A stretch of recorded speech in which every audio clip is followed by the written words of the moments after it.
Free fire game খেলতে শুরু করি 2020 সালে। এলাকার ভাই ব্রাদার গুলোকে দেখতাম রাতে এক জায়গায় বসে বসে শুধু চিল্লাচিল্লি করতো। একদিক দিয়ে ভালো লাগতো, অন্যদিক দিয়ে মনে হতো এরা এমন চিল্লাচিল্লি কেন করে, চারজন করে। তারপর তাদের কথা মতো তাদের মতোই শুরু করি ফ্রি ফায়ার গেম। প্রথম দিন গেম খেলে রাত জেগেছি 11টা, যেটা ছিল রাত জেগার প্রথম কারণ এবং প্রথম ভালোবাসা। এলাকার বন্ধুরা মিলে রাত হলেই আড্ডার আসর দিয়ে বসতাম আর শুরু করতাম গেম খেলা। সবাই তখন গেম খেলা নতুন শুরু করি। এত পরিমাণ আনন্দ ছিল গেমটিতে যা বলে বোঝানো সম্ভব না। তখন ভালো কোনো ফোন ছিল না, ল্যাগ করতো, তবুও খেলতাম। আব্বু আম্মুর কি পরিমাণ বকাঝকা খেয়েছি সেটা বলা বাহুল্য।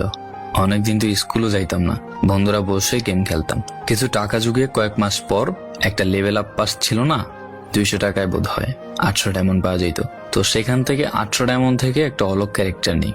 আর সেই অলগ ক্যারেক্টার ছিল তখনকার সময়ের সবচেয়ে দামি ক্যারেক্টার। তখনকার দামি প্লেয়ার মনে হতো নিজেকে।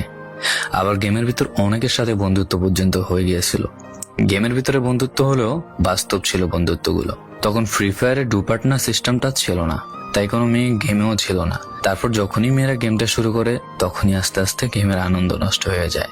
অনেক বেশি র্যাম প্রয়োজন হতো, তো তাই গেমটা খেলতে ভালো একটা ফোনের প্রয়োজন হইতো। কিন্তু তখন ফোন ছিল না, কোনো রকম একটা ফোন দিয়ে খেলতাম গেমটা। ভাবতাম একটা ভালো ফোন হইলে গেমটা আরো সুন্দর করে খেলতে পারতাম, ল্যাগ করতো না ইত্যাদি। কত আনন্দই না ছিল তখন। প্রতি সপ্তাহে শুক্রবার বসে সবাই গিল্ডের গ্লোরি ফুল করতাম একটা কাস্টমের জন্য। পরের দিন সবাই মিলে আনন্দ নিয়ে একটা একটা করে কাস্টম খেলতাম। আমার জীবনের প্রথম 3 বছরের ভালোবাসা। কোনো মেয়ের জন্য আমি গেমটাকে কখনো ইগনোর করি নাই। যখন মন খারাপ থাকতো গেমটা খেলতাম একা একা। একটা ভয় পাইলেই তৎক্ষণাৎ মন ভালো হয়ে যাইতো, মুখে সব সময় একটা মৃদু হাসি থাকতো।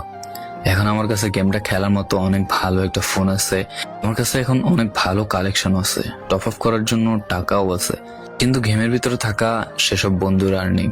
সবাই ব্যস্ত হয়ে গেছে, সবার আইডি গুলো অফলাইন হয়ে গেছে। কেউ